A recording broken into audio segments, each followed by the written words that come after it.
नमस्कार, आप देख रहे हैं लाइव टीवी इंडिया और मैं आपके साथ जुनैद अंसारी। मोहम्मद आजम खान समाजवादी पार्टी के वो बड़े नेता जो आजकल जो उनके जो किस्मत के हैं या उनके बात के गर्दिश में हैं, सितारे गर्दिश में चल रहे हैं। एक तरफ जहां उन्हें खुशी मिली, राहत मिली कि 7 साल की जो सज़ा पे उस पर रोक लगी, जमानत मिला उनके बेटे को, उनके पत्नी को, तो वहीं उनकी पत्नी जब जेल से छूट के आई जमानत पे, तो अगले ही दिन जो डूंगरपुर मामले में 10 साल की जो उनको सज़ा और 14 लाख का जुर्माना लगा दिया गया। वहीं उनके पत्नी से जब पूछा गया तो उन्होंने कहा कि नाइंसाफ़ी की हद है। उसके लिए सज़ा दी गई जिस एफ़आईआर में आजम खान का नाम भी नहीं था। तो बातचीत करेंगे, हम रामपुर में मौजूद है और हमारे साथ जो है पूर्व कमिश्नर जो है जुबैर मसूद खान, इनसे बातचीत करेंगे। पूरे जो मामला है डूंगरपुर का, आजम खान की सज़ा का, एक एक बारीकी से जानेंगे कि आखिर वो केस है क्या और सज़ा मिली है तो सही है या गलत, सब कुछ जानेंगे एक एक चीज़ करके। सर, पहले तो बहुत बहुत स्वागत है आपका। आपका भी शुक्रिया कि आप आए। पहले तो बातचीत करते हैं, 10 साल की सज़ा और 14 साल का जुर्माना उनकी पत्नी कह रही हैं कि उस केस के लिए दिया गया जिसमें जो उनका नाम ही नहीं था। जी, बड़ी हैरत की बात है कि इस तरीके के जो जजमेंट्स देखने को मिल रहे हैं, इत्तेफाक से पिछले 5 साल में हम ऐसे जजमेंट्स को देख रहे हैं जिनका ना कोई सर दिखता है ना कोई पैर दिखता है। मेरा ऐसा मानना है कि ये अन्याय की पराकाष्ठा है। एक व्यक्ति जो उस जगह पे था भी नहीं, लेकिन सिर्फ इसलिए उसको सज़ा दे दी गई कि उस समय में वो इस उत्तर प्रदेश के एक कैबिनेट मिनिस्टर थे। किसी की झूठी एफआईआरों के ऊपर उस शख्स को इस केस के अंदर ला के खड़ा करना और 14 लाख रुपए जुर्माना और 10 साल की सज़ा देना, मेरे समझ में नहीं आता कि कौन सा ऐसा पैरामीटर था मजिस्ट्रेट साहब के सामने जिसमें इतनी हाईएस्ट जो है उन्होंने डिग्री की जो है सज़ा और 14 लाख का जुर्माना किया। डूंगरपुर मामले की बात करें तो क्या आप अगर रामपुर के हैं, आप कानून के जानकार भी हैं, तो क्या वो मामला था, क्या वो सच में वहाँ पे जो हाथापाई के मामले, लूट खसोट का मामला इन्होंने किया आजम खान ने वहाँ जाकर? आप ये बताइए, क्या कोई भी व्यक्ति इस बात को सोच सकता है कि एक कैबिनेट मिनिस्टर किसी घर में घुस के लूटपाट करेगा, पैसे उसके छीनेगा? ये तो ख्वाब में भी बात आदमी नहीं सोच सकता है। ये खाली कराई ना वहाँ से? नहीं, ज़मीन खाली सरकार की ज़मीन थी, CNDS ने खाली कराई। CNDS के अधिकारी भी इसके अंदर गए, उन्होंने कराया। आजम खान वहाँ कहाँ थे? उस जगह के ऊपर आसरा कॉलोनी बना दी गई, रामपुर के लोगों को उसका अलॉटमेंट किया गया, सरकार द्वारा किया गया, सरकार द्वारा पेमेंट्स की गए। हैरत की बात यह है कि जिस ठेकेदार ने, बरकत अली ने इस आसरा कॉलोनी को बनाया, उसको भी साफ सज़ा दे दी गई, उसके ऊपर भी जुर्माना हो गया।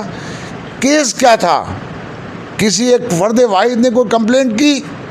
आजम खान एक पॉलिटिकल बहुत बड़े लीडर हैं, उनके खिलाफ जो है ये षड्यंत्र रचा गया और षड्यंत्र के ऊपर जो है उनको इतनी बड़ी सज़ा दे दी गई। प्रकरण का नाम दे दिया गया कि साहब डूंगरपुर प्रकरण। ये कोई सोचने की बात ही नहीं है, कोई आदमी इस पे यकीन भी नहीं कर सकता। सरकारी जमीन पे थी वो, सरकारी आवास बनाया तब भी सजा नेचुरल है। यही तो बड़ी हैरत की बात है। तो मजिस्ट्रेट साहब को या जो एफआईआर को के बाद जो इसमें विवेचना की जिस अधिकारी ने, उसने क्या तथ्य ढूंढे, क्या लिखा, कौन से एविडेंसेस लाए?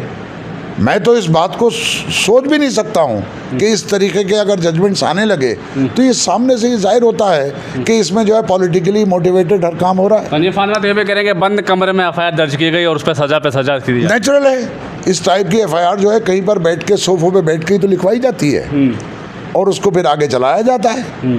तो आजम खान के साथ बहुत बड़ा जुल्म है, नाइंसाफ़ी है और न्याय के ऊपर एक कुठाराघात है। अच्छा, हाँ, न्यायालय न्याय देने के लिए बैठा है। वहाँ पर सब ये उम्मीद करते हैं कि हमें न्याय मिलेगा। जिस केस के पैर ही नहीं थे, जिसके ऊपर कोई बॉडी नहीं थी, उसमें इतना बड़ा 10 साल की सज़ा और 14 लाख का जुर्माना। एक व्यक्ति विशेष जो उनके खिलाफ होगा कोई, उसकी बात को आपने सत्य माना, कैबिनेट मिनिस्टर की कोई अहमियत नहीं रखी, आपने उसे कॉमन मैन से भी बुरा माना। इसका मतलब ये हुआ कि इन सारे केसेस के जो उनको सजाएं दी जा रही हैं, इसके पीछे कोई बहुत बड़ा षड्यंत्र चल रहा है। ये बिल्कुल फैक्ट है कि आजम खान एक बहुत बड़े लीडर हैं। उनकी आवाज़ को बंद करना, उनको कारावास देना, उनको जेल से नहीं निकलने देना, ये सारे षड्यंत्र हैं। अभी उनको एक सज़ा में हाई कोर्ट माननीय उच्च न्यायालय ने उनको उनके खिलाफ जो केस था उसको जो है वो रोक दिया, स्टे कर दिया। इसका मतलब ये है कि न्यायालय ने देखा कि आज़म खान उसके अंदर कहीं पर भी कोई इन्वॉल्व नहीं होते, इसलिए उनके खिलाफ जो केस चल रहा था उस पर स्टे लगा दिया, जमानतें दे दी उनके बेटे को भी, उनकी मिसेस को भी, उनको स्वयं को भी। लेकिन ये तुरंत से एक केस निकल आया, इसके अंदर 10 साल की सज़ा दे दी गई। यानी कोशिश ये की जा रही है कि आज़म खान जेल से बाहर ना आएं। लेकिन सवाल जैसे कि खबरें आ रही हैं, आपने बताया कि वो सरकारी ज़मीन थी। जी जी। सरकारी ज़मीन पे काम भी सरकारी क्वार्टर बने। जी जी जी। और उत्तर प्रदेश सरकार द्वारा वो आम जनता को क्वार्टर दिए गए। जी जी जी। तो इस पे भी मंत्री को सज़ा दी जा रही। तो ऐसे तो बहुत सारे केस अभी भी हो रहे हैं जो खाली कराए जा रहे हैं, ज़मीनें चाहे हल्द्वानी का मामला हो, चाहे दिल्ली में कई ज़मीन सरकारी खाली कराई गई। तो इसमें किसको सज़ा दी जाएगी? अब मैं ये बात कहना चाहता हूँ कि विकास जो शब्द है, जब विकास का शब्द आता है तो उसके पीछे एक विनाश भी पीछे से बैकग्राउंड में दिखता है आपको। यदि कहीं पर विकास करना है सरकार को और कोई पेड़ खड़े हैं, हजारों पेड़ काट दिए, वो विनाश नहीं हुआ। लोगों के घर थे उनको नहीं तोड़ के सड़कें चौड़ी कर दी गई, गांवों के आधी आधी घर को काट दिया गया। तो अगर ऐसा कोई स्थिति है और सरकार की कोई ज़मीन है तो सरकार ऐसे कार्य करती है। आज़म खान ने थोड़ी करा, पूरे हिंदुस्तान में ये हो रहा है। आपने बिल्कुल रेफरेंस सही दिया कि साहब हल्द्वानी में ऐसा हुआ, दिल्ली में हो रहा है, आए दिन हो रहा है। तो ये इस तरीके की जो क्रिमिनल केसेस जो बनाए गए हैं, इसके पीछे एक मंशा अलग है। दूसरों पे तो नहीं बने, दूसरे मंत्री पे तो नहीं बने। ये भी महकमे में कौन सा महकमा है ये, उसने बनाए थे, उसके 2 अधिकारी उसके सर्वे कर रहे थे, उनकी देखरेख में ये बना। लेकिन उनकी पत्रावली अलग कर दी गई, आज़म खान और ठेकेदार को अलग कर दिया गया। आले हसन भी इसमें थे, उनको वहाँ हाई कोर्ट से स्टे मिल गया, उनकी पत्रावली अलग हो गई। तो ये क्या है कि एक बराबर एफआईआर में जिनके नाम थे 5 लोगों के, उनमें 3 को अलग करके 2 को रोक लिया गया और 2 को 10 साल की 10 साल की और 6 साल की सज़ा दे दी गई। साहब 14 लाख के जो है जुर्माने हो गए।